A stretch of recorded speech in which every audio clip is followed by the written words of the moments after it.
रसिको नमस्कार. कलाद्वयतर्फे आपल्या सगळ्यांचं खूप खूप स्वागत.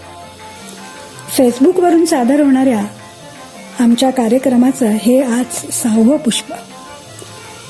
आजच्या कलासंवाद या कार्यक्रमात आम्ही संवाद साधणार आहोत सुप्रसिद्ध ऑर्गनवादक संजय हरिभाऊ देशपांडे यांच्याशी. गंधर्व परंपरेचा वारसा लाभलेले आणि त्या परंपरेचा अभिमान बाळगणारे अतिशय कुशल ऑर्गनवादक अशी संजय देशपांडे यांची ख्याती आहे. नटसम्राट बालगंधर्वांच्या अनेक आठवणींचा आणि त्यांच्या नाट्यपदांचा अनमोल असा ठेवा त्यांच्याकडे आहे. 15 संस्थांच्या वेगवेगळ्या 30 संगीत नाटकांना त्यांनी अतिशय उत्कृष्ट अशी ऑर्गनची साथ केलेली आहे. संगीत नाटकांना त्यांनी केलेल्या ऑर्गनच्या साथीला रसिकांची नेहमीच उदंड दाद मिळत असते.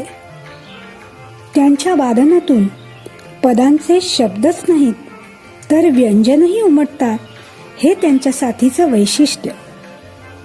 त्यांच्याशी संवाद साधलाय संजय गोगटे आणि अस्मिता चिंचाळकर यांनी. तबला साथ आहे विद्यानंद देशपांडे यांची. तर भेटूया संजय हरिभाऊ देशपांडे यांना. आज अजून एक सुंदर योग जुळून आलाय. काकासाहेब खाडिलकर यांच्या द्रौपदी या नाटकाला नुकतीच 100 वर्ष पूर्ण झाली. नटसम्राट बालगंधर्वांनी या नाटकापासूनच साथीला ऑर्गन घ्यायला सुरुवात केली. तेव्हापासून आजपर्यंत आदरणीय हरिभाऊ देशपांडे आणि त्यांचे सुपुत्र चंद्रशेखर आणि संजय देशपांडे ही ऑर्गन वादनाची परंपरा जतन करतायत.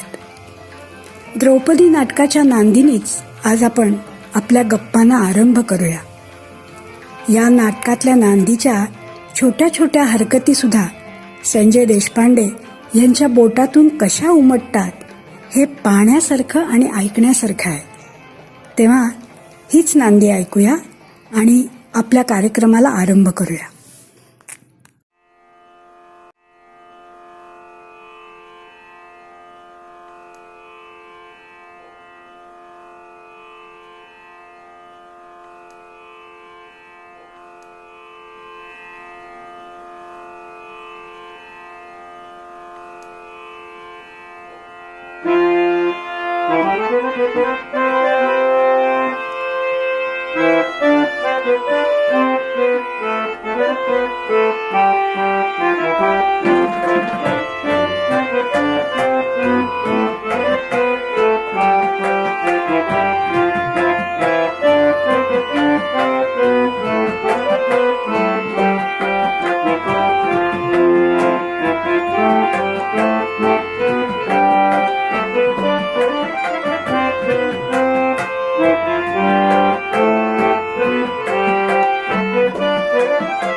नमस्कार रसिक श्रोते हो, आपलं खूप खूप स्वागत.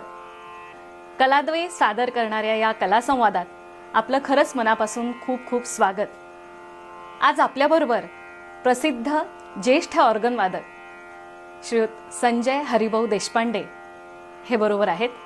यांच्याबरोबर आपण खूप साऱ्या सांगीतिक गप्पा गोष्टी करणार आहोत. संजय काका, आपलं मनापासून स्वागत. कलाद्वयी संस्थेतर्फे या सगळ्या रसिक श्रोत्यांतर्फे आपलं खूप खूप स्वागत. आज आत्ताच नांदी आपण ऐकली, पण खरंच सांगू का, आम्हाला अजून मोह आवरत नाहीये.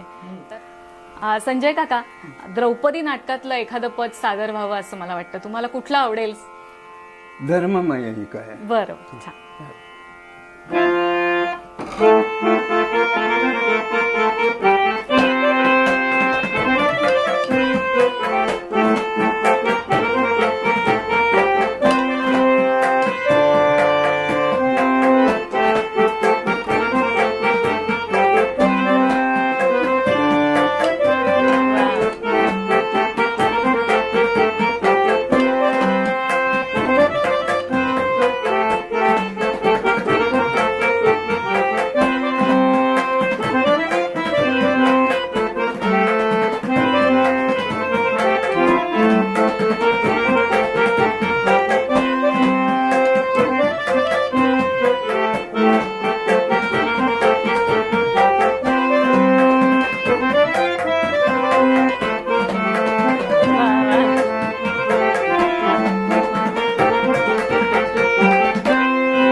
खरंच खरंच कान तृप्त झाले, अजून ऐकत राहावं असं वाटतंय. संजय काका, आता मी खूप मागच्या काळातनं सुरुवात करणार आहे. मला खरंच विचारायचं की हे इतकं ऑर्गनचं वेड तुम्हाला कधी लागलं, किंवा ऑर्गन शिकावं किंवा ऑर्गन वादन करावं असं तुम्हाला ते मला वाटतं माझ्या वडिलांनी रक्तातूनच दिले. तुम्ही सांगा ना कसं होतं वातावरण आणि लहानपणी. वडील ऑर्गन वाजवायला लागले हं, की शून्य व्हायचं एकदम. हं, हं, इतक्या लहान वयात सुद्धा हं, हं, जेव्हा नाटकाला हं, मी जायचो, वडील मला लहानपणापासून घेऊन जायचे. हं. तर खासाहेब मोहम्मद हुसेन खानच्या शेजारी त्यांनी म्हणायचे, खासाहेब याला बसवा जरा तुमच्या शेजारी. मोहम्मद हुसेन खान साहेब म्हणायचे, अरे आओ आओ बैठो बैठो वा वा बैठो. वा. असं करून चौथ्या 5व्या 6व्या वर्षापासून मी नाटकं बघतोय. आणि त्यावेळेपासून ते वडिलांचं ऑर्गन वाजून नुसतं म्हणजे नाटक तर बघायचंच, पण वडील कसे वाजवतात इकडं कायम लक्ष माझं. हं. आणि तो वडिलांचा ऑर्गनचा आवाज इतका कानात बसायचा की विचारच नाही, सोय नाही अगदी. इतकं सुंदर वाटत. आणि मग त्यावेळेला मनात विचारायचा, मी असा कधी वाजवणार आहे? आणि म्हणून लहानपणापासून मग थोडे 6व्या 7व्या 8व्या वर्षापासून मी प्रयत्न करायला सुरुवात केली, पण वडिलांच्या न कळत. हा हा. वडील आमचे फार कडक होते, भयंकर. हं, हं, हं. पेटी वाजवून मला परमिशन थोडीशी द्यायची कधीतरी, पण ऑर्गनला हात सुद्धा नाही लावायचा.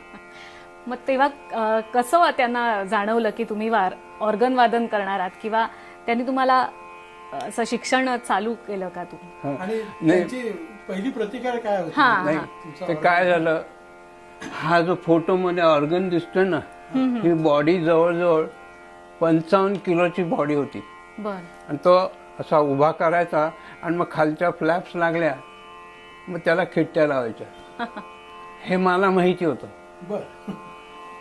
पण वडील हात लावू द्यायचे नाही. ते एकदा झालं काय, दुपारी 3च्या शिकवणीला म्हणून वडील निघाले आणि मी बघितलं आता गेले. मग मी काय केलं, आमच्या शेजारच्या एका माणसाला बोलवलं आणि त्याला म्हटलं मला जरा मदत कर, आणि मी सांगेन तसं करायचं. उभा कर म्हणलं की उभा करायचा, आणि मी सांगेन तोपर्यंत सोडायचं नाही. तो बरं म्हटलं, आणि त्यांनी त्याप्रमाणे केलं. मी खिट्ट्या लावून ऑर्गन उभा केला आणि जोरात वाजवायला लागलो. तसं येत होतं थोडंसं. आणि वडिलांचं काहीतरी विसरलं घरी, म्हणून मी घरी परत आलो. आपलं वडील घरी परत आले आणि मी ऑर्गन वाजवतोय, एवढा मोठा 55 किलोचा ऑर्गन हा यांनी उभा केला कसा? ते तर त्यांना आश्चर्य झालं. पण मी ते करण्याचं धाडस केलं. ह्याच्याबद्दल जे एक सन्नकन कानाखाली दिली मला, अरे बापरे. काही विचारायची सोय नाही. म्हणजे ही प्रतिक्रिया पहिली, वडिलांची प्रतिक्रिया ही पहिली होती. हो, पण म्हणजे तसं की तेव्हापासून त्यांना एक थोडंसं कुठंतरी जाणवलं की अरे ह्याला आवड दिसते कुठेतरी आवड आहे. बरं का. म्हणून मग ते काय केलं की हा ऑर्गन जो आहे तोच हा आहे, बरोबर. फक्त ही बॉडी वेगळी होती. आता ही प्रवासात ऑर्गन नेऊन नेऊन ती बॉडी खिळखिळी झाली, म्हणून ही बॉडी करायला लागली. तर त्यामुळे हा जो ऑर्गन हा पुण्यातले संस्थानिक मिरजकर, दादासाहेब मिरजकर, त्यांनी आमच्या वडिलांना आठवण म्हणून बक्षीस दिला होता. आणि त्यांचा एक दुसरा छोटा ऑर्गन जो विंगेट ठेवायचे बालगंधर्व छोटे, तसा ऑर्गन एक होता. तो ऑर्गन वाजवायला मला मग परमिशन द्यायला सुरुवात केली. मग मी तो काय करायचो, माझे पाय आणि हात पुरायचे नाहीत. मग मी असा भिंतीला टेकून उभा राहायचो आणि मग ते पॅडलवर पाय ठेवायचे आणि मग ऑर्गन वाजवायचो, कारण खुर्चीवर बसून माझे पाय पुरत नव्हते. पण वडिलांच्या या संतप्त प्रतिक्रियेनंतर तुम्ही पुन्हा ऑर्गनला हात लावलात की फिरकलात सुद्धा नाही त्याच्या? नाही, तसं काही नाही. पण हा मोठा ऑर्गन नाही, पण ते छोट्या ऑर्गनवर मला वाजवायला लागले. बर. मग एखाद्या वेळेला आमची आई म्हणायची की अहो तुम्ही एक पद वाजवा आणि तुमच्याबरोबर हा वाजवी. वा. आणि बघू दोघांचा हात कसा आहे. वाव. तर आईकडनं तुम्हाला असं छान थाट प्रोत्साहन असं मिळालं. हो थाट असं मरीचा आमचे वडील म्हणलं बरं तर वाजव. मग त्यांनी थाट असं मरीचा गाल आणि मग मी त्यांच्यावर वाजवायला लागलो. 2 ऑर्गन वाजतायत का 1 वाजतोय कळायचं नाही. वा वा वा वा इतकं वा बरोबर. वा वा वा. आणि आश्चर्याची गोष्ट म्हणजे आमच्या वडिलांना इतकं कौतुक वाटलं, हो ना. फार कौतुक वाटलं. खरं म्हणजे त्या संतप्त प्रतिक्रियेत सुद्धा त्यांचं एक प्रेम होतं आणि ते त्यांना खरं- मनातनं खरं- कुठेतरी वाटत होतं की तुम्ही नक्की ऑर्गनचं वादन घडेल तुमच्या हातून. आणि मग तुम्ही रितसर त्यांच्याकडनं शिक्षण चालू केलं, त्यांनी तुम्हाला दिलं का बघून बघून पुन्हा तुमचं ऑर्गन वादन चालू नाही होतं? मला वडिलांनी जसं वाजवायला शिकवलंच नाही अजिबात, बघून अजिबात नाही. बघून बघून हो. पलटे. वडील जेव्हा पलटे घोकत बसायचे सकाळच्या वेळेला त्यावेळेला मी ते बघत उभा राहायचो त्यांच्याजवळ. खरंच. मग त्यांचा डावा हात कसा चालतोय आणि ते पलट्याच्या मास्तरांनी त्यांना पलटे दिले होते की हे ऑर्गनवर काढतो म्हणजे तुझं जरा हात चांगला आणखी हे होईल. साधारण असा एखादा नमुना दाखवू शकाल पलट्याचा? हा हा खरंच.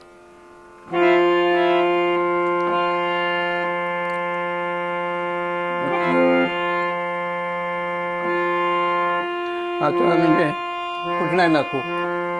आपला यमनचा चालेल. यमन भूप काही.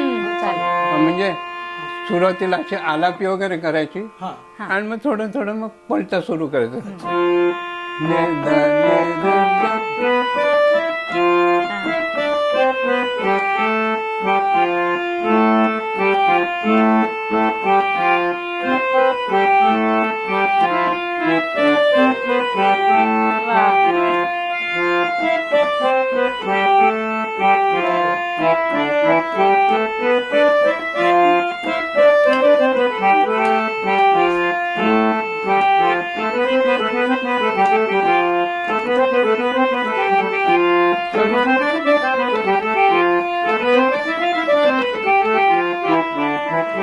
मग ह्यात असे वेगवेगळे त्याच्यात प्रकार करायचे आणि ताना बिना. बरं.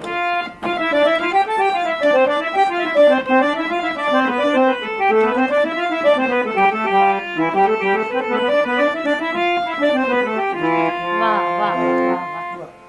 असे मग ते एक हळूहळू फास्ट लय करत वाजवायचं. बरोबर.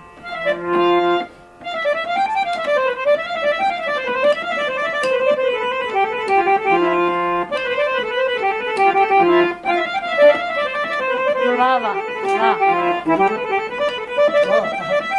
वा वा वा वा वा वा. कमाल कमाल. पण खरंच हे बघून नुसतं ऑर्गन वादन करणं हे खूप कठीण आहे. पण ते तुम्ही म्हणालात तसंच तुमच्या रक्तातनंच संगीत आलंय त्यामुळे त्यांना तुम्हाला खरंच त्याची अडचण झाली नसेल. मला एक विचारायचं आहे संजय काका, पहिली साथ तुम्हाला आठवते का? तुम्ही वादन करत करत. पहिली साथ म्हणजे मी किती 12-13 वर्षाचा होतो आणि पुण्यात एक छोटी संस्था होती, त्यांचं वत्सलहरण नावाचं नाटक होतं बर. आणि त्याच्यामध्ये नासी फडकेंची मुलगी अंजली फडके आणि अनिल फडके त्यांनी कामं केली होती. आणि झालं काय की बाळमाटे त्यावेळेला ते नाटक वाजवायचे, बर. पण त्यांना कुठेतरी कार्यक्रम आला म्हणून मग बाळमाटेंना माहिती होतं की मी वाजवतो. तर ते त्यांनी घरी आले म्हणले ह्याला जरा वाजवायला सांगा, ह्याला जमेल ते. वडिलांना सांगितलं. झालं मग त्यांच्या घरी मी जायचो शनिवारापाशी आणि मग तिथं पदं बसून दिली, मग ते नाटक वाजवलं. नाटक चालू असताना स्वतः नासी फडके तिथं येऊन बसले होते. तर त्यांना आश्चर्य वाटलं, हा एवढासा मुलगा वाजवतोय म्हणून मला त्यांनी बोलून घेतलं. काय रे तू कोणाचा मुलगा म्हणले? म्हणलं मी हरिभाऊ देशपांडे. बरोबर, छान, चांगलं वाटलं. असं झालं ते. पण त्यावेळी साथ करायचं कधी दडपण आलं का की लहानपणी? नाही, मला दडपण कधीच नाही दडपण आलं. कधी. कधीच नाही. आणि मग एखादा असा प्रसंग आठवतोय लहानपणी की तुम्ही साथ केलेत आणि वडिलांनी शाबासकी दिली आहे किंवा हरिभाऊंनी कौतुक केलंय? मी केव्हा वाजवायला असेल तेव्हा फारसे ते यायचे नाही. सुरुवातीला मग अगदी व्यवस्थित नाटकं वाजवायला लागलो तेव्हा मग येऊन बसायचे ते. पण ते मला नकळत येऊन बसायचे. आणि मला कधी कधी कळायचं की हे मागे येऊन बसतात म्हटलं माझे हात फार शक्तीच नाही हातातली, इतकं व्हायचं. पण वाजवणं तर महत्वाचंच असतं ना, वाजवायचं. त्यांचे नकळत संस्कार तुमच्यावर होत होते. आणि मग पूर्ण वेळ असं व्यावसायिक पद्धतीने तुम्ही कधी साथ केलीत कुठल्या नाटकाला की ती तुम्हाला? पहिली साथ म्हणजे ते एक सोलापूरची हरिभाई देवकरण हायस्कूल आहे, तर त्यांचे जे देव म्हणून आहेत त्यांनी द्विपात्री स्वयंवर बसवलं होतं. तर ते त्यांचं सगळं नाटक प्रोज आणि गाणी सगळं बसवायला आमच्या घरी येऊन राहिली होती ती माया मल्लापूर. तर त्यांचे प्रयोग झाले सुरू आणि मग त्यांचा पहिला पुण्यात करायचा प्रयोग ठरलं. पुण्यातला पहिला प्रयोग करायचा आता म्हणून ठरलं. तर ते वडिलांना म्हणले असं अशी तारीख ठरलेली आहे रविवारची. तर वडील म्हणले अहो मी कार्यक्रम घेऊन बसलो आहे. ते म्हणले आम्हाला काय सांगू नका, आम्हाला तुम्हीच या, नाहीतर आम्हाला ऑर्गन वाजवणारा कोण तर तुम्हीच द्या, आम्ही नाही शोधायला जाणार. मग ते आमच्या आईने सुचवलं हा वाजवेल म्हणून मग ते 15व्या वर्षी मी ते नाटक सुरुवातीला वाजवलं. ते नाटकाच्या आधी मी बाहेर उभा होतो तर माझा भाऊ शेजारी उभा होता. तर आपले मेंदळे म्युझिकलवाले तर ते आले आणि काय आज नाटक कोण वाजवणार आहे? तर आमचा भाऊ म्हटला हा. मी त्यावेळेला अर्ध्या चड्डीत होतो. काय हा वाजवणार? अरे बापरे, बघा. तर तो भाऊ म्हटला आता बघा तुम्ही वाजवेल की नाही. तर ते मायावती मल्लापूरचं मी पहिलं नाटक बाहेरून असं तिकीट लावलेलं व्यावसायिक नाटक.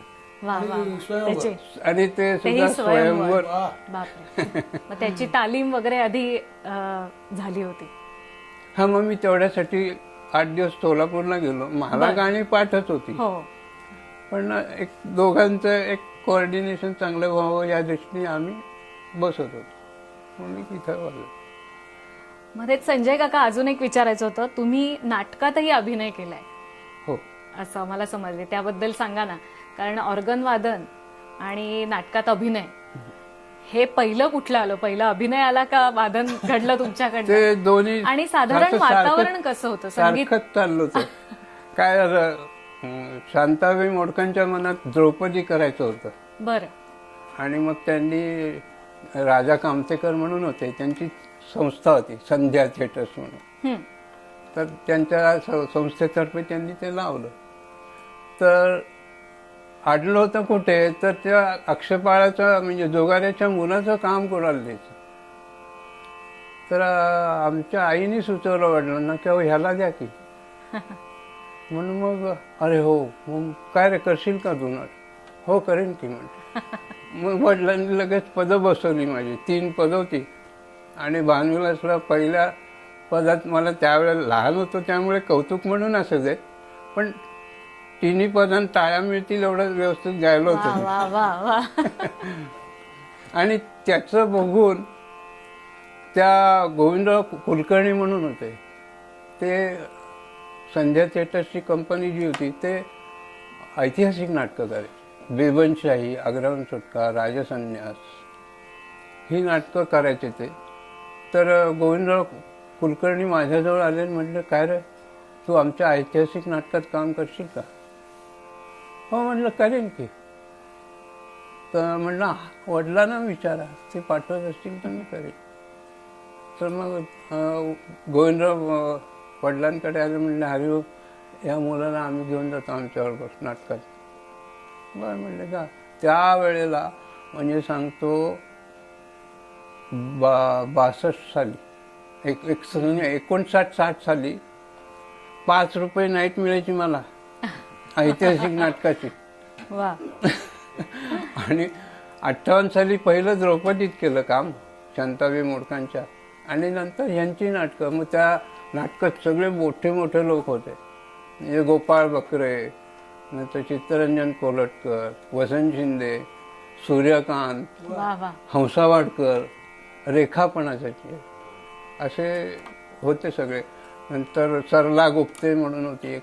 नंतर कुंदा पाटणकर, मंदा पाटणकर, वा. अशा त्या सगळ्या. सगळ्या जुन्या हा. अभिनेत्या. आणि मग त्या नाटकात मी ऐतिहासिक नाटकात पण कामं केली. संजय काका, संगीत नाटकाचा सुवर्ण काळ हा तुम्ही अनुभवलाय. खूप सुंदर अशी संगीत नाटकं सादर झालेत. तुमच्या लहानपणापासून तुम्ही हा काळ बघताय. त्या सगळ्या वातावरणाबद्दल आणि विशेष करून हा एक आपल्याला खूप वेगळा विषय, पूर्ण वेळ त्याच्यावर बोलू इतकं कमी आहे, बालगंधर्व यांच्याबद्दल काहीतरी सांगा ना आम्हाला. कसं वातावरण होतं संगीत नाटकाचं? म्हणजे बालगंधर्व त्यांची नाटकं तर मला काही बघायला मिळाली नाही. पण कारण तुम्हाला त्यांचा सहवास त्यांचे मिळाले. 55 सालीच पाय गेले. हो. पण माझी अगदी सगळ्यात पहिली बालगंधर्वांची भेट. आता सांगतो की बालगंधर्वांना आम्ही सगळे, म्हणजे आमच्या 4 कुटुंब अशी होती की त्यांचा सगळ्यांचा एकमेकांचा घरोबा होता. खूप जाणं येणं असायचं. ते म्हणजे मास्तर कृष्णराव, वा बालगंधर्व, लोंढे आणि आमचं बिळ. वा. असं आमचं सगळ्यांचं जाणं येणं असायचं. मी साधारणतः म्हणजे सांगतो 53-54 सालची गोष्ट आहे. हम्म. अगदी पहिलं म्हणजे बालगंधर्व संध्याकाळच्या वेळेला 5:30च्या सुमाराला, त्यावेळेला त्यांचे पाय होते. तर तेव्हा ते संध्याकाळी आले मुंबईहून. आले म्हणलं, मग आमची आई घरात नव्हती.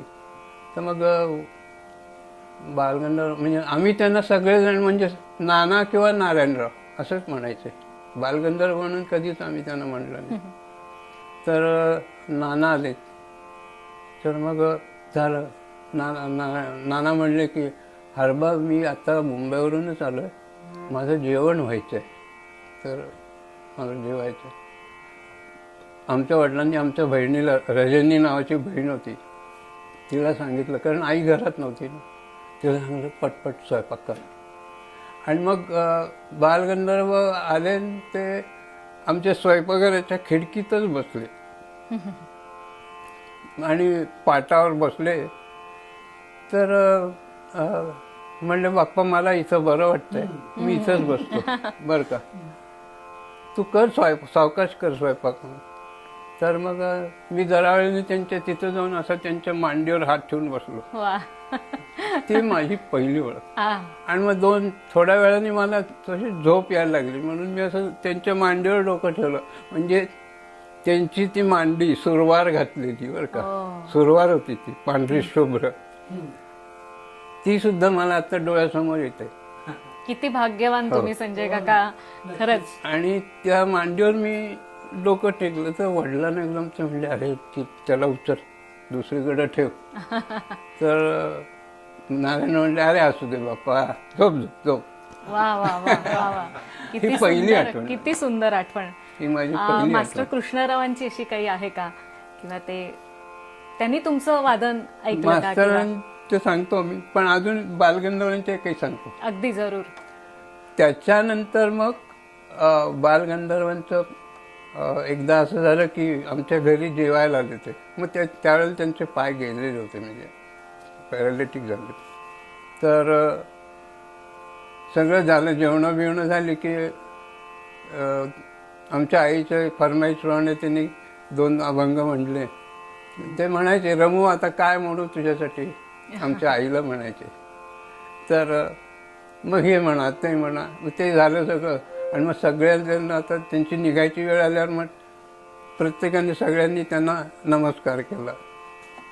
वडील उभे होते तिथं. आणि मग मी पण गेलो, मी नमस्कार केला असं खाली वाकून. आमचे वडील माझ्यावर ओरडले, काय आहे, असा नमस्कार करतात का, पायावर डोकं ठेव त्यांच्या. वा. बरं, मग मी लगेच त्यांच्या पायावर डोकं ठेवलं. तर असं हात फिरवला पाठीवरनं सारखं, ते सगळ्यांच्याच पाठीवरनं असा हात फिरवायचे वा 5-10 सेकंद असं. वा वा आणि मग तेव्हापासून कधीही नारायणरावांसमोर गेलं की पहिलं पायावर डोकं, वा वा हे कधी चुकलं नाही. वा वा आणि त्याच्यानंतर एकदम वेगळा प्रकार घडला की एकदा असं झालं, नारायणराव पुण्यात आले की आमच्याकडे त्यांचा पुतण्या पांडोबा म्हणून होते, तबला वाजायचे ते. तर ते सगळीकडे निरोप पोचवायचे की नारायणराव आलेत. काही नाही, नुसतं बातमी द्यायची आलेत नारायणराव. तर ते सकाळी 9 वाजता घरी आले. आणि मग मी म्हटलं की माझ्या लक्षात आलं की नारायणराव आले. का दुपारच्या वेळेला काय झालं की मी 3 वाजता काय वाटलं कोण जाणे, चला म्हटलं नानांकडे जाऊया बरं का. म्हणून मी बापूसाहेब परांजपेंकडे ते उतरायचे 11 मारुती, म्हणजे ते कॉर्पोरेटर होते पुणे म्युनिसिपलमध्ये. तर ते नेमके बाहेर बसले आणि ते कडक, भयंकर कडक. तर मला बघितलं, म्हणलं काय आत्ता काय आलं. मी म्हणलं नाही, नाना आलेत ना. तर मग हो, पण ते आता झोपलेत, आत्ता कसं जाईल. नाही म्हणलं, मी बघायला आलो सर भेटायला. तर म्हणलं हे बघ, त्यांना काय वाटलं कोण झाले. म्हणले आज जा डोकावून बघ, आणि ते जागे असतील तर आज जा, झोपलेले असतील तर आज जाऊ नको, तसंच बाहेर ये. बरं म्हटलं. मी गेलो खोलीपाशी, असं दरवाज्यातून वाकून बघितलं तर नारायणराव असे सत्ताड उघडे डोळेतून जागे.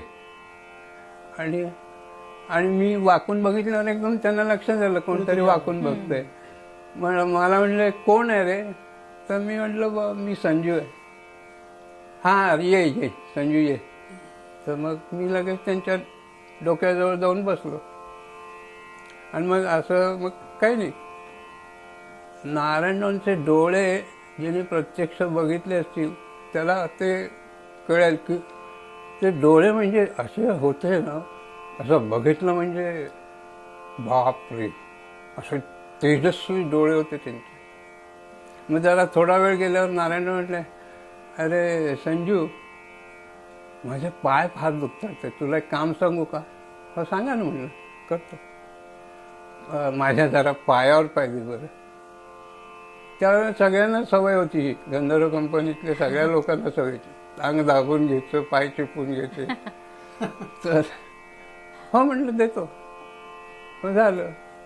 मी पायावर पाय ठेवला, इतक्यात मला असं वाटलं अरे बाप रे, केवढा मऊ पाय होता त्यांचा की मी म्हणलं आता माझाच पाय यांना टोचेल. आणि मी तरी सुद्धा मग मी उभा राहिलो पायावर, दोन्ही पाय ठेवून. हा बाप्पा किती छान वाटतंय बघ. आणि मला पुन्हा मला सांगतात, काय संजू, मी अनेक वर्ष उभं राहून काम केलं ना स्टेजवर, त्यामुळे पाय फार दुखतात रे, छान वाटतंय. त्यावेळेस मी त्यांच्या पायावर पाय दिले. आता ही गोष्ट जर आमच्या वडिलांना कळली असती तर मला फोडून काढलं त्यांनी. काय सुंदर आठवणी आहेत खरंच. तुम्ही नुसत्या सांगाव्यात आणि आम्ही ऐकत राहावं.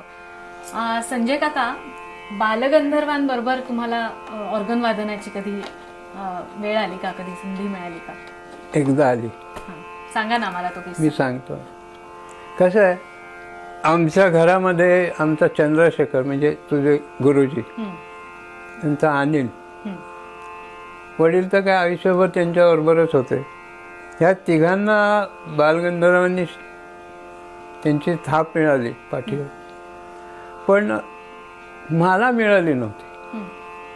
एकदा काय झालं, बापूसाहेब परांजपे पुण्यातले कॉर्पोरेटर होते, त्यांच्या घरी बालगंधर्व उतरायचे. तर त्यांच्याकडे एक असे नेहमी बसायचे, ते शिकवायचे कुणाला काय असं. असंच एकदा आम्ही बसलो होतो नानांच्या समोर, म्हणजे नारायणरावांच्या समोर. तर आमची आई होती, तिला माझं कौतुक फार. ती नारायणरावांना म्हणली, नाना तुम्ही आता आमच्या संजयची पेटी आहे का बरं. त्यावेळेला मी किती 6-7 वर्षाचा असेल. अरे बापरे. पण बरं बघू वाजव. मग बालगंधर्व म्हणले वाजव. मग मी एक कुठलं तरी पद वाजवलं तिचं. पद वाजवलं तर त्यावेळेला ऐकलं नारायणरावनी वगैरे. तर त्यावेळेला ते म्हणले छान चांगलं, बाप्पा अजून लहान आहे तो, त्याला अजून कळायचं. आणि त्यावेळेस मी काय 6-7 वर्षाचा असेल. पण जेव्हा का मी 13 वर्षाचा होतो की 14 वर्षाचा, तर भास्करबांच्या पुण्यतिथीला सगळे लोक जमले होते. मास्तर, नंतर नारायणराव, रामूभैया दाते, प्रभुदेव सरदार, नंतर असे सगळे. आणि भारतगांचा केतकरांचा हॉल जो होता तो तुडुंब भरला होता इतका की जिन्यात लोक उभे होते. मग सुरुवातीला एक मास्तरांचे शिष्य होते बोरगावकर म्हणून, जोशी बोरगावकर, ते गायले. मग बापूसाहेब परांजपे गायले. मग नंतर स्वतः बालगंधर्व गायले. आणि मग 12ला इंटरव्हल झाली. इंटरव्हल झाल्यावर काय तसं कार्यक्रमामध्ये फारसं काय असं मजा आहे चालली असं काय वाटत नव्हतं. कारण माझ्या कल्पनेप्रमाणे बालगंधर्वांचाही आवाज त्यावेळेला जरा लागत नव्हता आणि त्यांनी थोडक्यात उरकलं होतं. तर माझा थोरला भाऊ होता दत्तात्रय म्हणून, किसन म्हणून. तो म्हणला ह्या ठिकाणी संजय तू वाजव 2 पदं, लोकांना आवडेल. तर मग आम्ही गेलो आणि त्यावेळेचे तिथले सेक्रेटरी होते श्रीकृ वैद्य म्हणून. तर वैद्यांना आमच्या भावाने विचारलं अहो ह्याला 2 पदं वाजवू द्यात जरा. तर वैद्य म्हणजे अहो आता 12:30 झाले, प्रभुदेव सरदार बसायचे होता. पण इंटरव्हल झाली होती त्यामुळे खाली चहा पीत बसले ते दुसऱ्या मजल्यावर. मास्तरही तिथंच बसले. आमचा भाऊ म्हणला तू मास्तरांजवळ जा आणि त्यांना विचार म्हणून मला घेऊन पदं वाजवायची. तर मी गेलो खाली. मास्तर असे चहा पित होते आणि त्यांच्या टेबलाच्या मानाने मी तसा फार उंच नव्हतो, मोठकाच दिसत. मास्तर फार मिश्किल. तसे हे लोक इतके साधे होते. मास्तर नारायणराव आमचे वडील अत्यंत साधी मंडळी, जरा गर्व नाही कुठला. तर मी मास्तरांजवळ गेलो, ते चहा पित होते. म्हणलं मास्तर, मी मग मास्तरांना म्हणलो मास्तर मला 2 पदं वाजवायची. तर मास्तर जरा चपापले बरं का, पण ते तसे चौकस अगदी. मग असं हो कुठले वाजवणार आहेस पदं? ऑर्गनवर वाजवणार आहे म्हणलं. कुठली? तर मी म्हणलं खराच प्रेम आणि पिया करा धरा देखो. असं हो 1-2 मिनटं विचार केला. म्हणलं पर जा वैद्यांना सांग म्हणून मी परवानगी दिली. पण आणि परवानगी मिळाले लगेच आमच्या दोघा भावांनी ऑर्गनमध्ये ठेवला. काय चाललंय कुणाला काही कळायच्या आत ऑर्गन ठेवला मध्ये. आमचा अनिल तबल्याला बसला, नारायणराव इकडं उजव्या बाजूला बसले होते. आणि मी खरा तोपर्यंत मग वाजवायला लागलो. आणि मी छान वाजवत होतो. मी त्यावेळेला खरंच चांगलं वाजवत. म्हणजे 14 वर्ष जरी होतं तरी मला सगळ्या व्हरायटी पाठ असायच्या. घरात सारखं 24 तास तेच ना. तर नारायणराव असे टिचक्या वाजवून मला हसून सारखं प्रतिसाद देत होते. आणि कारण मला वाटत होतं नारायणरावने त्यावेळेला आपल्याला चांगलं म्हणले नाही. पेटी घरी जेव्हा वाजून दाखवली त्यावेळेला चांगलं म्हणले नाही, ती सल होती डोक्यात बरं का. आणि तर जे खुश झाले नारायणराव. आणि तोपर्यंत मास्तर वर आले चहा पिऊन. तोपर्यंत माझं पिया करा धरा देखो चालू झालं. आता ते त्यांचंच गाणं एवढं गाजवलेलं. ते आमच्या वडिलांचं ऑर्गन वाजत ऐकताना तर सगळ्या व्हरायटी अशा काना खालून द्यायच्या, त्यामुळे अशा पाठ असायच्या. तर मी वाजवायला लागलो. मास्तराच्या इथं ऑर्गनवर इथे एक हात असा आणि ॲक्शन करून लोकांना सांगत होते ही बघा, ही व्हरायटी, वा वा. ही व्हरायटी. मास्तर सुद्धा एकदम वा वा. लोकांकडे दाखवत होते, बघा कसं वाजवतोय. म्हणजे वा वा वा. इतकं. सुंदर. आणि मग दुसऱ्या दिवशी नारायणरावांच्या डोक्यात सगळं सर्व असेच. भिनलं होतं ते. तर नारायणराव रात्रभर संजूचा ऑर्गन. दुसऱ्या दिवशी उठल्यावर म्हणले, आज मला संजू बरोबर गायचं. वा वा हा, हा. वा बरं वा का? वा. तर पांडोबा त्यांचे पुतणे आले, अहो ते नारायणराव सारखे रात्रभर त्यांचं चाललंय, संजूचं ऑर्गन, मला गायचंय त्याच्याबरोबर, घेऊन या सगळं. तर मग झालं, आम्ही रात्री गेलो. त्या कोल्हापूरच्या राणीसाहेबांना सुद्धा त्यांनी अडवलं. त्या म्हणल्या, आज जायचं नाही, आज इथंच थांबा. त्या निघाल्या त्या कोल्हापूरला. तर आज आमच्या संजूचा ऑर्गन ऐका आणि मग जा. वा वा. मग झालं, ठरल्याप्रमाणे सगळ्या लोकांना निरोप गेले. सगळी नेहमीची माणसं जमली हॉलमध्ये, कॉर्पोरेशन त्या परांजपेंच्या राम मंदिरात. आता आदल्या दिवशी माझं मी एकट्याने स्वतंत्र वाजवलं होतो, त्यामुळे मला जे पाठ होतं ते धडाधड वाजत सुटलं. हा. आणि आता नारायणरावांसमोर मी काय वाजवणार, सगळा अंधार. अरे बापरे, मला धडकीच भरली. तर नारायणराव म्हणतात की ते, संजू तू घाबरू नकोस, तू काल जसं समाजात वाजवलं होतंस ना, तसंच तू वाजव, आणि तू जसं वाजवशील तसं आज मी गाईन.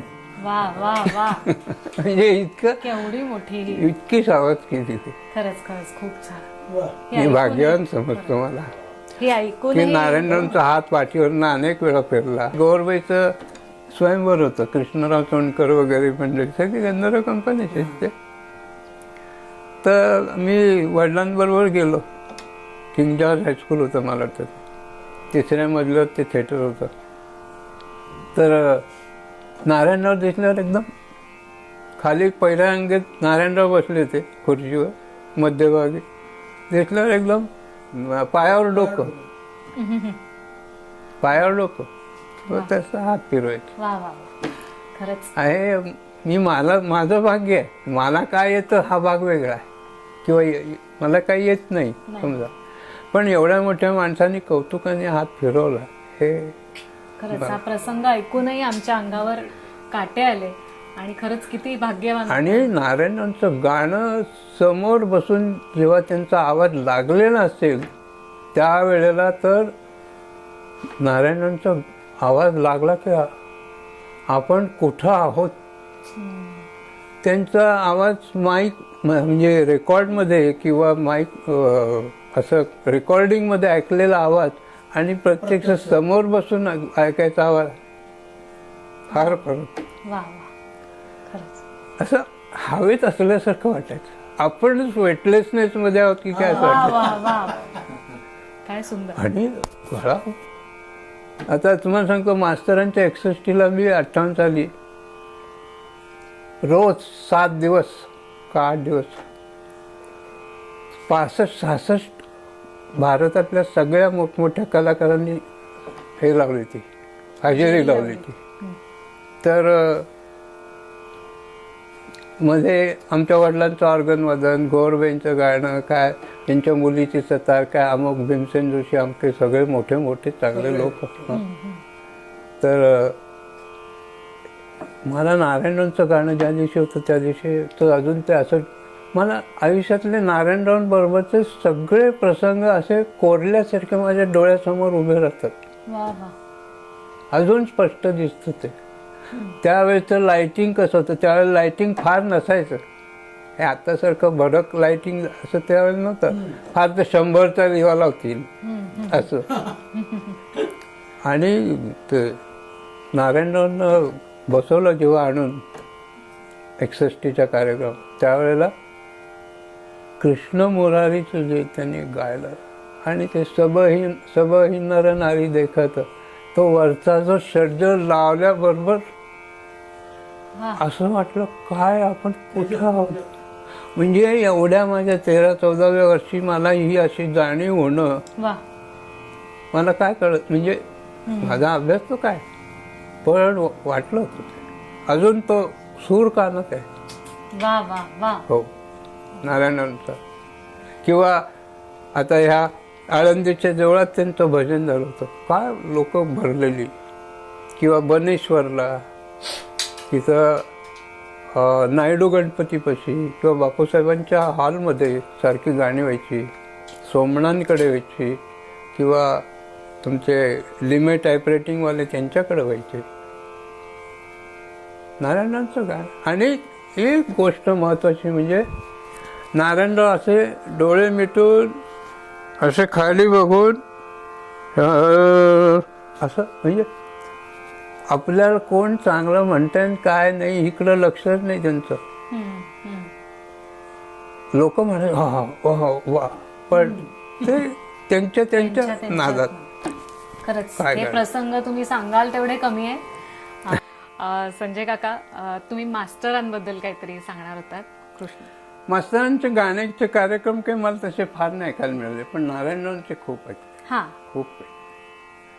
मास्तरांचं एक गाणं ऐकलं मी, आपले डॉक्टर पाबळकर म्हणून होते, त्यांच्या घरी झालं होतं, संध्याकाळच्या वेळेला झालं होतं, ते मी ऐकायला पण गेलो. तुम्ही एक आठवणी सांगायचात ते की हरिभाऊ देशपांडे मास्तर हे एकत्र रियाज करायचे आणि तो कसा नाही, ते माहोल होता? कंपनीत वडील आमचे दादा जेव्हा कंपनीत गेले 23 साली, त्यावेळेला मास्तर त्यांना म्हणाले की तू माझ्याकडे ये शिकायला, मग मी तुला शिकवेन. मग तेव्हापासून मास्तर त्यांच्या मेहनतीच्या वेळेला त्या वडिलांना पण बरोबर घ्यायचे, मग दोघंही गायचे, कारण मास्तर त्यांना पलटे बिलटे सगळं शिकवायचे सगळं. आणि इतकं शिकवलं त्यांनी की त्यांचं सगळं गाणं पाठ झालं होतं मास्तरांचं वडिलांना. आता हे काय म्हणजे म्हणणार, हे वडिलांना पाठ झालं होतं, अगदी पाठ होतं.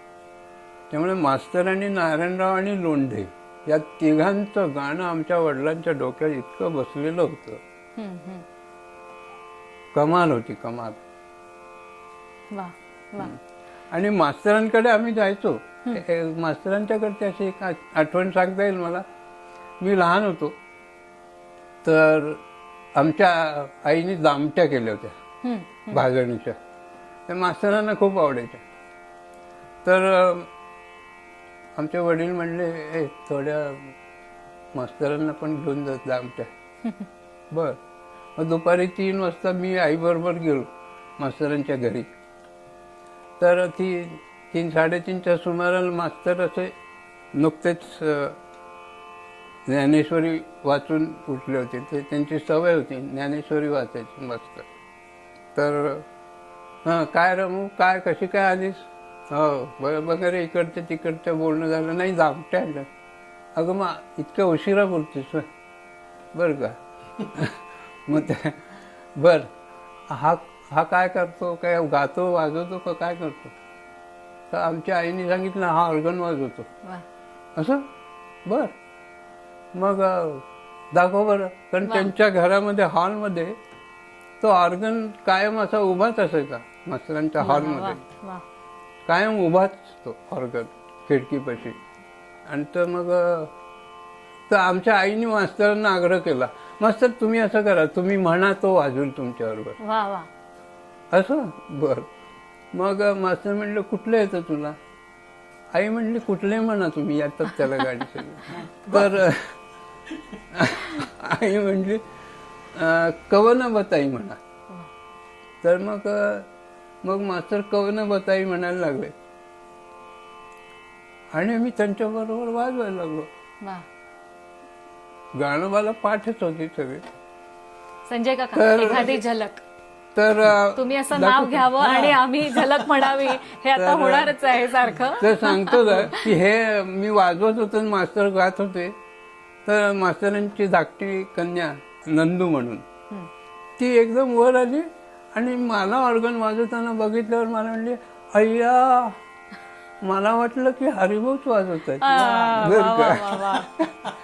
तर केवढी ते कवर मोठी- होता एक वा, वा, वा, बाजू का हो. क्लिप.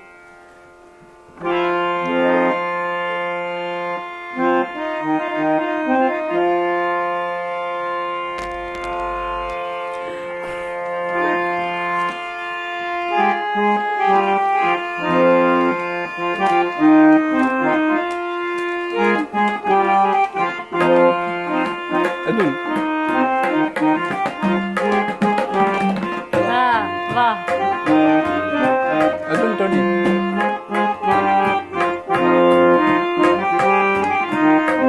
वा, वा, वा.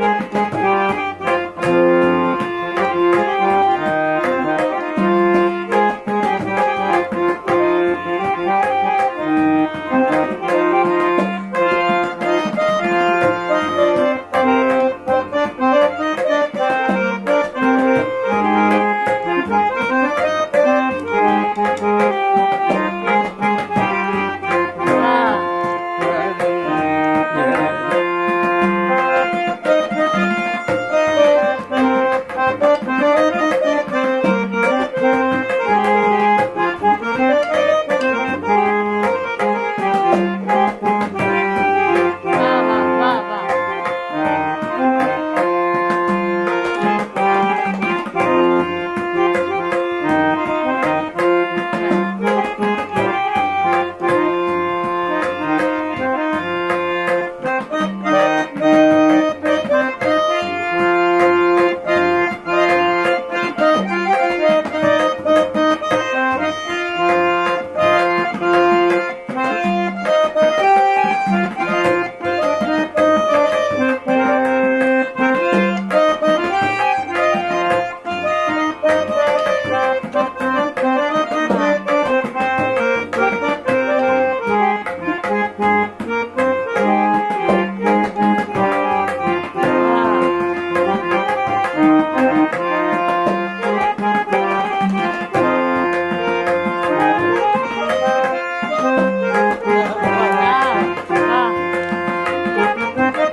गमते गमते सदा. सदा मजना.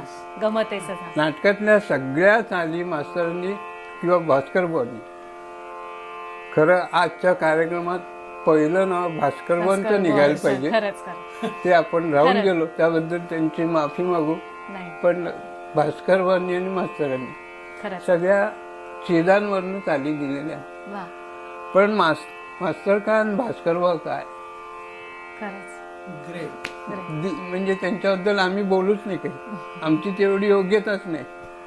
इतकं खूप आहे ते. आणखी एक विचारायचं होतं, नाटकाची साथ आणि मैफलीची साथ हम्म. यात काय म्हणजे फरक?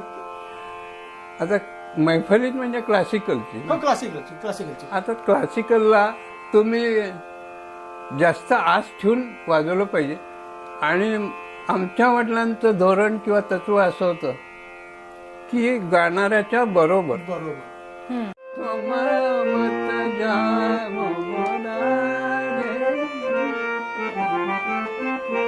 म्हणजे गायकांनी सोडल्यानंतर ती त्याची जी काय हरकत असेल, जे शब्द गायलेलं असेल, आहे, जे गायलेलं हा, आहे हा. ते त्याच लई झालं पाहिजे. तसंच्या तसं. हे वडिलांचं धोरण फार नाही. पण संगीत नाटकात साथ करणं आणि मैफिलीत साथ करणं म्हणजे नाट्य संगीतच मैफिलीत जेव्हा सादर व्हायचं तेव्हा तुम्हाला असं काही फरक जाणवायचा का की संगीत नाटकात खूप तुम्हाला अलर्ट राहायला लागतं की नाही, तिथं आता थोडस तुम्हाला मोकळीक असते मोकळीक असतं. आणि प्रसंगाला धरून जे नाटकात गावं लागतं हम्म, आणि ते सगळे भाव सगळे तुम्हाला दाखवावे लागतात. हम्म, हम्म. त्यासाठी ते तसं मर्यादितच असतं ना ते. हा, म्हणजे नाटकामध्ये नाटकामध्ये. नाटकामध्ये मर्यादित. मर्यादित इन द सेन्स काय की मैफलीत जसं आपण राग म्हणजे आलापी येऊन करत राग आळवत बसतो हो. तसं नाही. तसं बरोबर. तुम्हाला आणि- कुठलं आवडायचं, संगीत नाटकात साथ करायला की मैफिलीत ऑर्गन वादन करायला? आणि आता माझं सगळं लाईफ ते नाटकं वाजवण्यातच संगीत नाटकात, गेलंय, हां. पण ते सुद्धा उत्तमच आहे ना. त्यातही तुम्हाला खूप आनंद हो, मिळाला असेल ना? तर- माझ्या मते तुम्ही सगळ्यात लहान वयात ऑर्गन वादन चालू साधारण- केलं, आणि त्यावेळी तुमच्या वयाचं, तुमच्या इतकं लहान वयाचं कोणी ऑर्गन वादक नसावं त्यावेळी. नाही. तर तुम्हाला मग ज्येष्ठ गायक किंवा नट हे कसं तुम्हाला सांभाळून घ्यायचं, किंवा त्यांना तुमच्याबद्दल कसा कॉन्फिडन्स होता म्हणजे की लहान वयाचा ऑर्गन वादक आहे आणि साथ करणार आहे, तर त्यात काही तुम्हाला आता असा फरक कसं आहे, जाणवला? आता मी मला सगळं हे मास्तर आणि भास्करबांची गायकी आहे, त्यांचे पद, त्यांचे सगळ्या हरकती ह्या सगळ्या पाठ असल्यामुळे बरोबर. बहुतांशी गायक नट वगैरे सगळे तसंच गायचे. फार थोडंफार त्यांच्या मनाने विस्तार करतील किंवा व्हरायटी वेगवेगळ्या घेतील, ह्याच्यापेक्षा पलीकडे काय पण असणार? त्याचं कधीच तुम्हाला दडपण नाही, नाही, मला किंवा काही त्यांनाही कधी असं वाटत नाही तुम्ही वाजवाल? नाही नाही. वा, मस्त. आणखीन एक विचारायचं होतं, पूर्वीच्या काळची ऑर्गनची साथ, हं. कारण एवढं टेक्निक, माईक, लाऊडस्पीकर, म्हणजे ही काय फीडबॅक वगैरे म्हणतो, हे पूर्वी नव्हतं काही, आता आहे ते. मग त्यावेळेला ते कसं सगळं मॅनेज व्हायचं? ते एका माईकवर असायचं. मग ते सगळं त्यांचं ऐकू येणं, तुमचं त्यांना ऐकू जाणं. हो, सगळं आणि एका हँगिंग माईक असायचं एक, बस. बर. त्याच्यावर सगळं नाटक व्हायचं. म्हणजे 7 पात्र हे सगळं एका माईकवर, पण ते चांगलं हो. परफेक्ट व्हायचं. पण त्याची तालीम होत असेल ना माझ्या मते? काय संगीत नाटकाची गाण्यासकटची जी तालीम होती ती कशा प्रकारे असायची? म्हणजे मुळामध्ये कसं आहे, संगीत नाटकामध्ये कामं करणाऱ्या लोकांना बालगंधर्व कंपनीत असल्यापासून त्यांनी भरपूर मोठ्या प्रमाणात त्या कंपनीत असतानाच त्यांच्या तालमी झालेल्या आहेत, किंवा सगळ्याच कंपन्यांमधल्या लोकांच्या त्या कंपनीत असताना 3-3, 6-6 महिन्यापर्यंतच्या तालमी झाल्या. वा वा. त्यामुळे एकदा नंतर जेव्हा संयुक्त नटसंचचे प्रयोग सुरू झाले, त्यावेळेला सगळे एकत्र आयत्या वेळेला जरी आले तरी सगळ्यांना सगळं पाठ पाठ होतं. असायचं. त्यामुळे तो काय प्रश्न. अलीकडची तालीम पद्धत आणि पूर्वीची, आता ह्याच्यात मेळ घालणं खूपच अवघड आहे.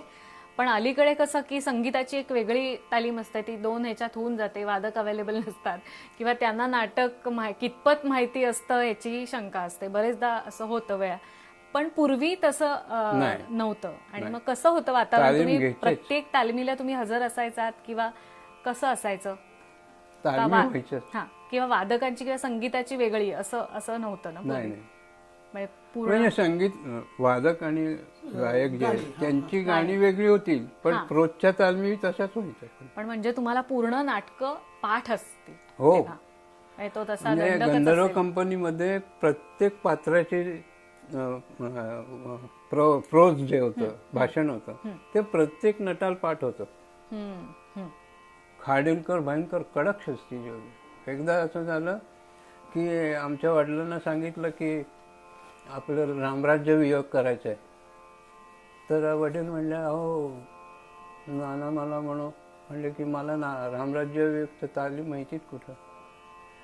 नारायण म्हणे, अरे त्यात काय आहे, तू आता एवढं मृच्छकटी शाकुंतल एवढं सगळं वाजवलेस ना, त्यातल्यासारखंच काही काय आहे, तू बस म्हणून दाखवतो, तू वाजव. तर मग वडील एका कोपऱ्यामध्ये बसून आणि नारायणराव त्यांना गुणगुणून दाखवत होते, ही अशी चाल, ही अशी चाल.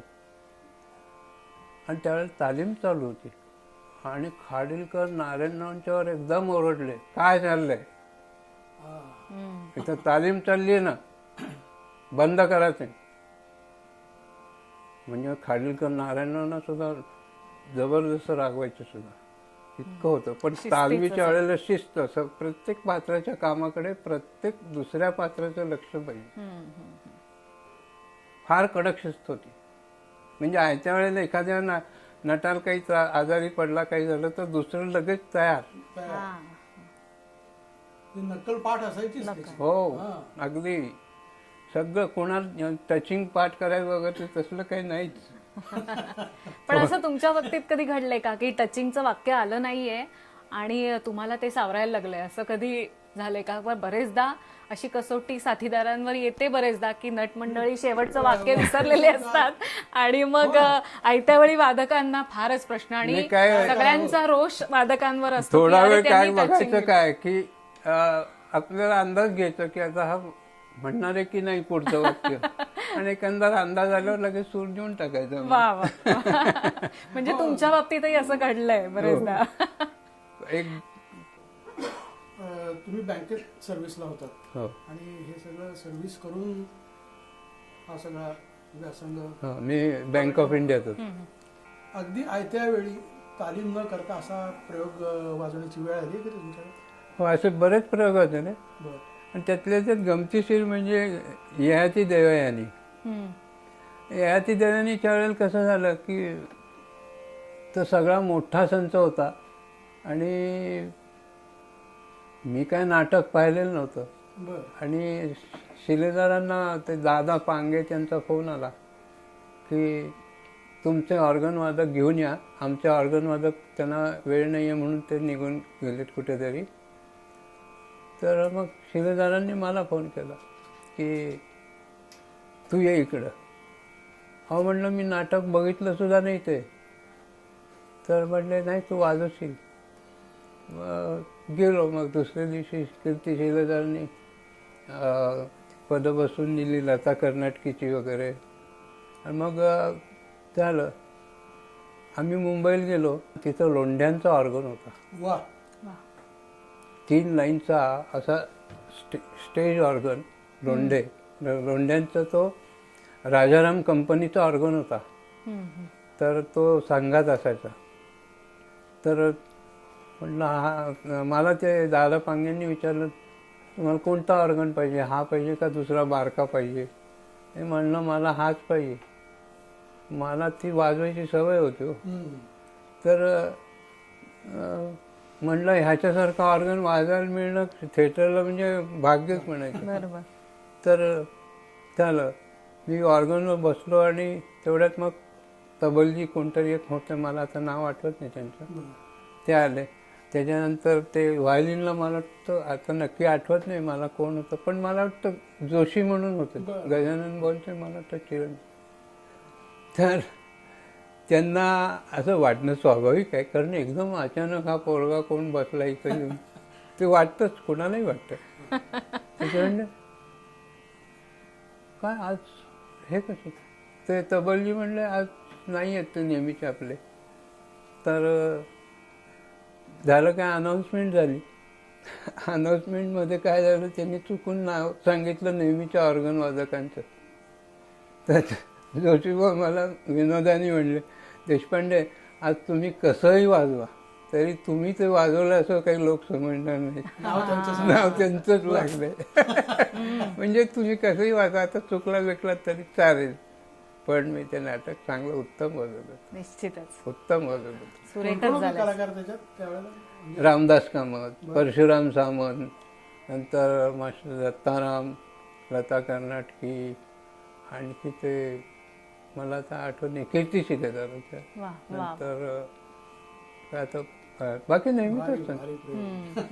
पण नाटक दत्ताराम बापूंचं काम म्हणजे स्टेजवर फिरायचं कसं आणि किती फ्रीली ॲट इज. वा.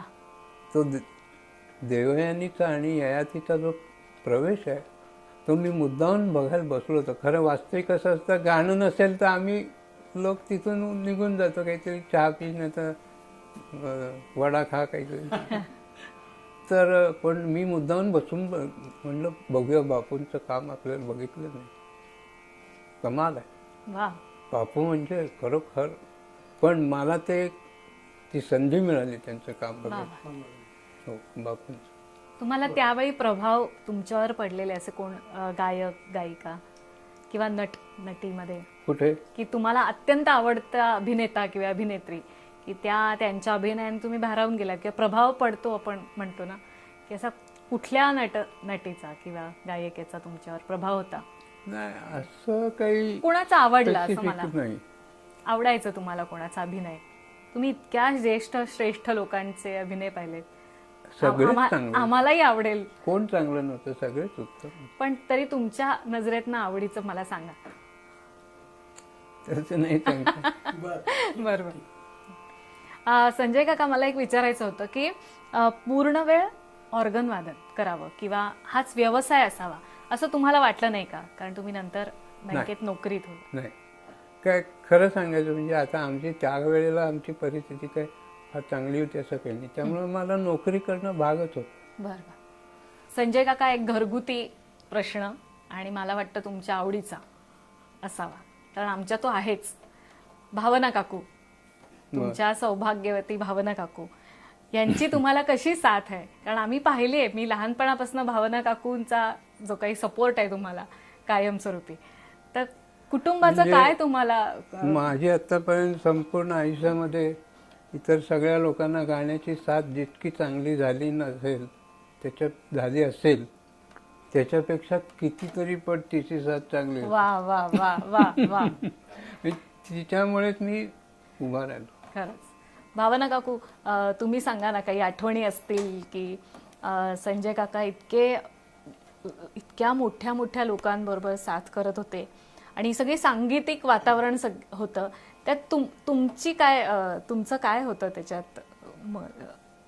वाटा तुमचा सांगा, कसं होतं तुमचं त्यावेळेचं? वाटा म्हणजे अगदी प्रामाणिकपणे सांगायचं तर माझ्या माहेरचं वातावरण हे काही नाट्यसंगीत ह्या गोष्टी करता नव्हतं. हां. पण लग्न झाल्यानंतर बालगंधर्वांच्या संगीत नाटकाला एवढ्या मोठ्या प्रमाणात सगळं आयुष्य वेचलेले माझे सासरे हो. हरिभाऊ देशपांडे हो. ह्यांच्या घराण्याशी माझे हे हरिभाऊंचे सुपुत्र संजय देशपांडे यांच्याशी सूर जुळले. वा वा, हे म्हटल्यानंतर तर मी माझं भाग्य समजते. किती छान. आणि जरी मला नाट्यसंगीताची माहेरी आवड नसली तरी हळूहळू ते करत असलेले साथी आणि ह्याच्यात हळूहळू मला ती गोडी निर्माण झाली आणि माझं आयुष्यच ते नाट्यसंगीतमय झालं. किती छान, किती छान. हे खूपच माझं छान. खूप मी भाग्य समजते. मग त्यांचे दौरे आणि हे सगळं कसं सांभाळायचं तुम्ही? दौरे म्हणजे आता कलाकार ह्या दृष्टीने त्यांना सपोर्ट करणं हे तर माझं काम होतं, त्यातून माझीही नोकरी होती. पण आमच्या एकत्र कुटुंब पद्धती आणि ह्याच्यात आमच्या सगळ्या फॅमिलीचा पण मला खूप सपोर्ट झाला. म्हणजे माझी नोकरी आणि त्यातून मुलींच्या शाळा, शिक्षण, मिस्टरांचे दौरे, त्यांची बँक, म्हणजे अक्षरशः त्यांनी कशा पद्धतीने त्यांचं संगीत याचं आयुष्य झालेलं आहे. खूप खडतर कष्टमय प्रवास. कष्ट म्हणजे जेव्हा बालगंधर्व शताब्दी होती त्यावेळेला तर नाटकाचे दौरे त्यांचे मला अजूनही आठवलं की मला ते सहन होत नाही. म्हणजे त्यांची नाटकं, बँक, तेव्हा सुट्ट्या काही एवढ्या अशा खूप मिळत नव्हत्या किंवा त्यावेळेच्या लोकांची हे ना विदाऊट पे झाली तरी चालेल, जाऊ दे, हे करू. पण त्यांना ते दोन्ही बॅलन्स करायचं होतं की संगीत नाटकांचा हा ठेवा पण जपायचा होता की तेही पुढे जायचं होतं. त्यांनी कधीही बिदागी आणि ह्याचा विचार आयुष्यात केला नाही कुठल्याही संस्थेशी किंवा कुठले. आणि त्या ह्यानी त्यांनी इतकं कंटिन्यू केलं ते की रात्री नाटक वाजवायचं, लगेच नाटक संपलं की घरी यायचं, बँकेत जायचं 9 वाजता, अर्ध्या दिवसाची सुट्टी घ्यायची, परत दौऱ्याला जायचं. असे 700-800 प्रयोग त्यांनी वाजवलेले 5 दिवसाच्या ओळीने.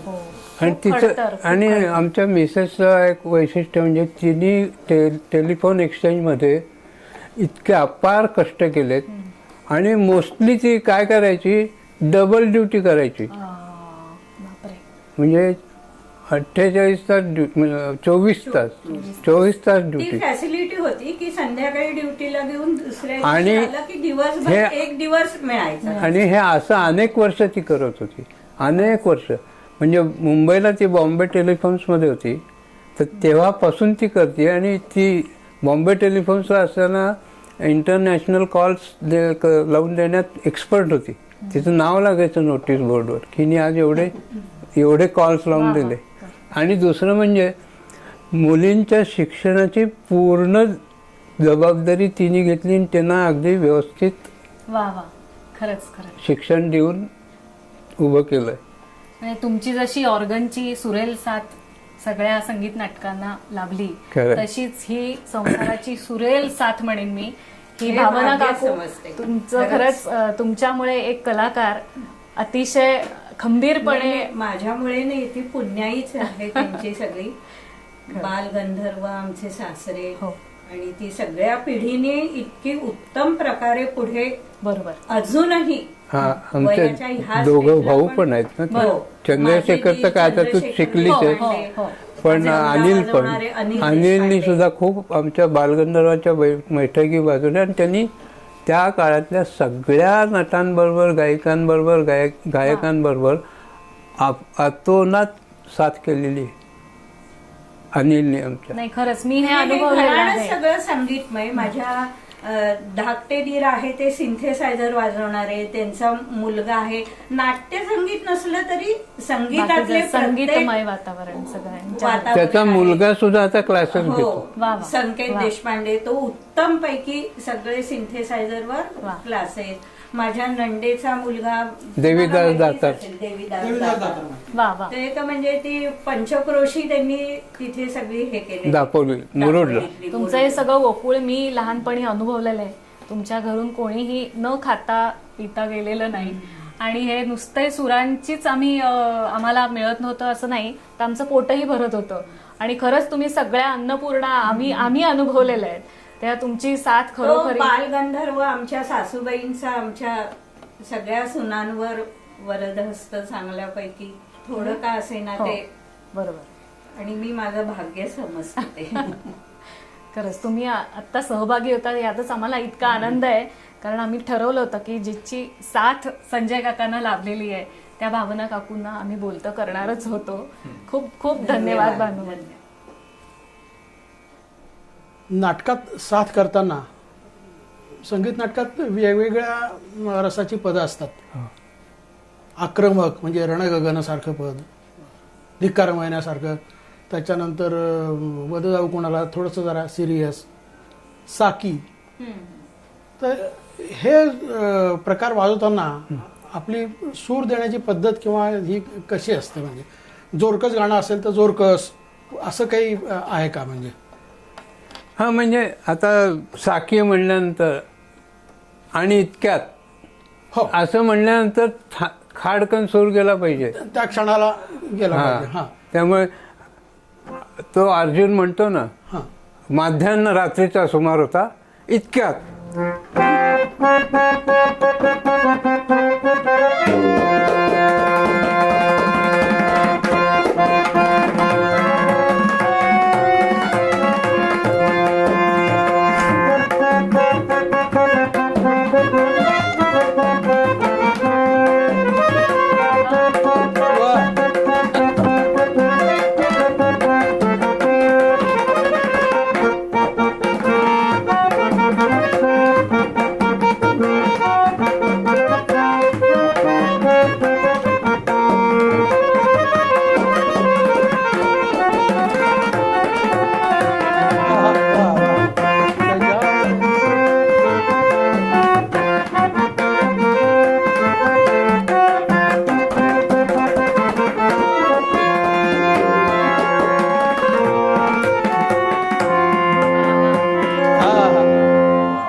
हो ना.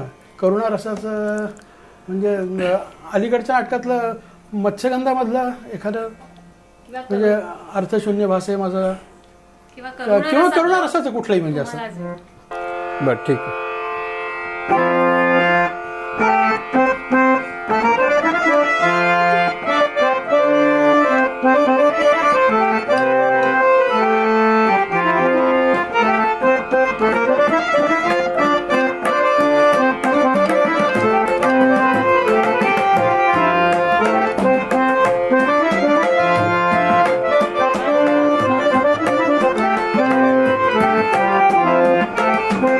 हा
खिन्न म्हणल्यानंतर खिन्न म्हणजे बालगंधर्व त्याचं असं एक हे काढायचे, म्हणजे काय म्हणतो आपण त्याला, हुंकार हा म्हणायचे. हुंकार. बघत खिन्न खिन्न, तो खिन्न खिन्न शब्द सुद्धा हा.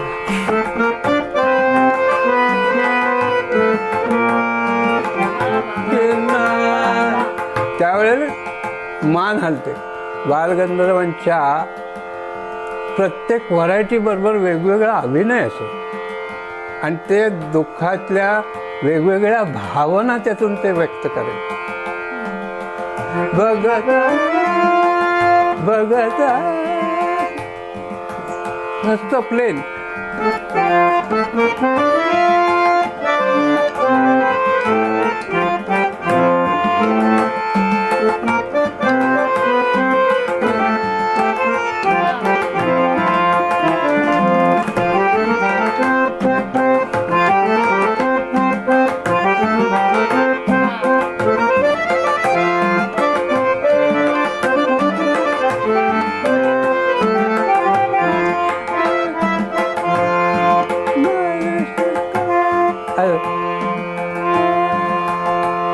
ते ॲक्शन आहे.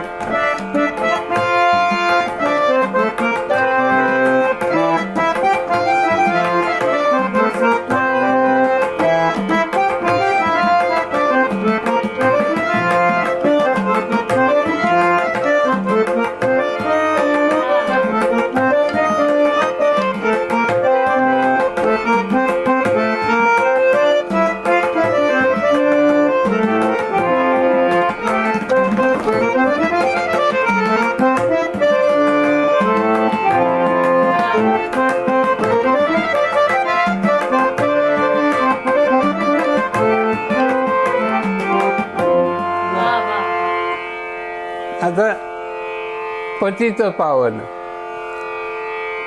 ती कानोपात्रा विठ्ठलाकडे जाते, म्हणते अरे असं कसा तू, पतीचं पावन म्हणविषयी आधी आणि मग का उपाधी भक्ता मागे. तर ते म्हणत असताना ते गाणं म्हणताना मुळामध्ये त्या कानोपात्रेची पांडुरंगाला पूर्ण सरेंडर झालेली वृत्ती पाहिजे तिथं. म्हणजे का रे बाबा असं का करतो, मी एवढी तुझी भक्ती करते आणि तू माझ्याच मागे संकट टाकतोस. तुझे म्हणविता तुझे अंग सांग उणेपणा, मग हा उणेपणा सांग कोणाकडे.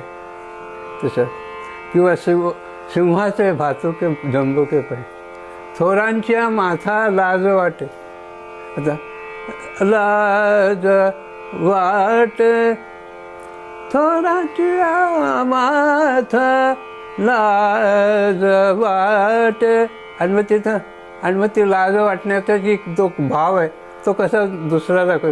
थोरांची माथा लाज वाटे वा, ते थोडंसं वाजवून दाखवतं.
जोडाक्षर,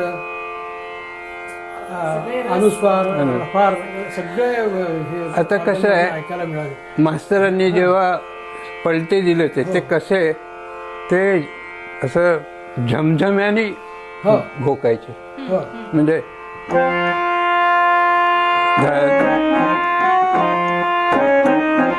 आता हे 2 3 हो तर त्याचा उपयोग कसा, आता भ भ भ भाषण मग भाला तो ते भ, हा. हा. मग तर हे शब्दाप्रमाणे किंवा भ ह हचा आता एखादा आकार असेल, हा हा भ ह हे जे अक्षर आहेत त्याच्यावर ते 2 2 3 3 सूर देऊन त्याच्यात हो, त्याच्यातून तो आभास निर्माण करायचा. असं होतं. देशपांडे गंधर्व कंपनीत होतेच ऑर्गनवाले, पण त्यांच्याबरोबर त्यांचं समकालीन असं कोण होतं आणखीन, म्हणजे ऑर्गन वाजवणारं की ज्यांचा प्रभाव? पहिले केशवराव कांबळे, बर मग केशवरावांच्या नंतर केशवरावमध्ये कंपनी सोडून गेले, बर मग आमचे वडील. पण आधी दत्तोबा जंगम होते हो हो आणि त्यांचा हात उत्तम होता. म्हणजे आमच्या वडिलांना तो फार आवडायचा. विशेषतः डाव्या हाताचे स्ट्रोक्स जे आहेत ते दत्तोबांचे फार चांगले. हे आमचे वारावलकर गुरुजी सुद्धा सांगायचे यांच्याबद्दल. हां बरोबर. हो, हो. आणि दुसरं म्हणजे दत्तोबा जंगम, नंतर केशवराव कांबळे वडील आमचे, नंतर आणखी मला आता नाव आठवत नाही ते पण होते. असे 5 एक जण होते, 5 6 जण.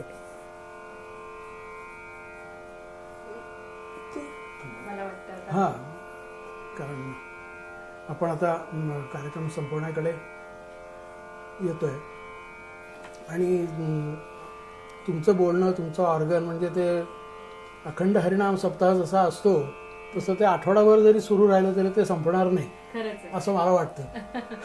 पण शेवटी वेळेची मर्यादा आहे, टाइम लिमिट आहे आणि आपण नारायणरावांची ही सगळी जी 13 14 नाटकं काय होती, हां त्यातलं प्रत्येक गाणं त्या गाण्यातल्या व्हरायटीमध्ये शब्दाच्या अर्थाला धरून भाव असायचा. आणि त्या भाव तो दाखवताना वेगवेगळे चेहऱ्यावरच्या मुद्रा फिरत असत. हो असं आहे. तर ते सगळं शिकलं पाहिजे. अगदी अगदी खरंच नवीन नवीन पिढीने ते हे केलं पाहिजे. आणि ते आता अगदी आम्ही शिकलो, वडिलांनी आम्हाला सगळं शिकवलं. पण आताच्या पिढीला आता कसं मिळणार माहिती. बरं, आणखीन एक विचारायचं, तुम्ही संगीत नाटक दिग्दर्शित कराल का? करेन, प्रयत्न करेन. मला कारण म्हणजे नवीन पिढीला नक्कीच फायदा होईल त्याचा. हो, हा कारण सगळी वडिलांनी गंधर्व कंपनी सारखीच बायकांची नाटकं खूप बसवली पुण्यामध्ये. हो. नंतर SNDT कॉलेजचं 42 साली त्यांनी पहिलं मानापमान बसवलं. बर त्यावेळेला वामन मल्हार जोशी होते, अतिशय कडक. आणि तरीसुद्धा डॉक्टर आगाशे म्हणून होते, ते म्हणले आपण हरिभाऊंनाच बोलवायचं नाटक बसवायला. आणि मग त्यांनी दिली परवानगी. तर मग ते मानापमान पुण्यात सगळीकडे गाजलं. त्याच्यानंतर पुन्हा एकदा त्यांनी दुसरं एक नाटक बसवलं होतं. नंतर हुजूर पागेमध्ये शाकुंतल नाटक बसवलं होतं. सेवासदन हायस्कूलचं शाकुंतल बसवलं होतं. आणि आमच्या मालूताई बोडस ज्या होत्या, म्हणजे पुण्यात Sahyadri dyestuffs and chemicals private limited ही जी कंपनी होती, त्याचे मालक भाऊ बोडस, पुरुषोत्तम बोडस, त्यांच्या मिसेस आमच्या वडिलांकडे खूप वर्ष शिकत होत्या. सगळी नाटकं त्यांनी पहिलं सांगतो ना, 55 साली सौभद्र बसवलं. माझं तिथंच सौभद्र पाठ झालं. त्याच्यानंतर 57-58 साली स्वयंवर बसवलं. त्याच्यानंतर त्यांनी नंतर मला वाटतं अमृतसिद्धी बसवलं. सौभद्र, अमृतसिद्धी, शाकुंतल ही सगळी नाटकं त्यांनी बसवली. तर त्याच्यामध्ये माझी सगळी तालीम झाली. आणि ते कसं शिकवायचे बायकांना पदर कसा घ्यायचा हा. हे सगळं शिक्षण त्यांना गणपतराव बोडस, चिंतोबा गुरव वगैरे यांचं मिळालं होतं. त्यामुळे ते बरोबर तसं शिकवायचे वडील आमचे बायकांना, आणि त्यामुळं आम्हाला शिकायला मिळालं. पण आताच्या पिढीत माहीत नाही आता. आणि तो काळ वेगळा होता. तर आमच्या कलाद्वय संस्थेच्या विनंतीला मान देऊन आपण मौल्यवान वेळ दिलात. आणखीन सगळ्या गोष्टी म्हणजे उलगडून सांगितल्यात आम्हाला. हे उलट मीच तुमचे आभार तुमचे मानावे तेवढे आभार आणि कमी मानावे आहेत. तेवढे आभार कमीच आहेत. बरं. आणि कार्यक्रमाची सांगता आपण त्यांच्या एका पदाने हा तुम्हाला त्याच्या जे इतकं आवडेल सुंदर ते. काहीच नाही. अगदी चालेल.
वा वा.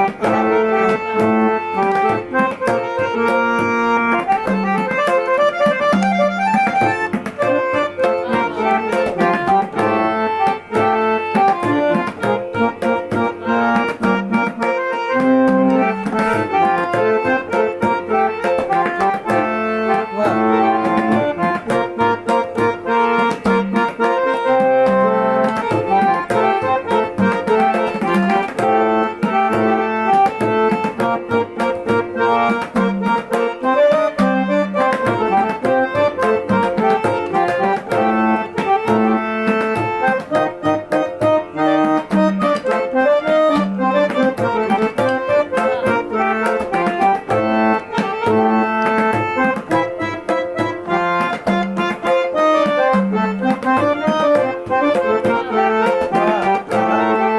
वा.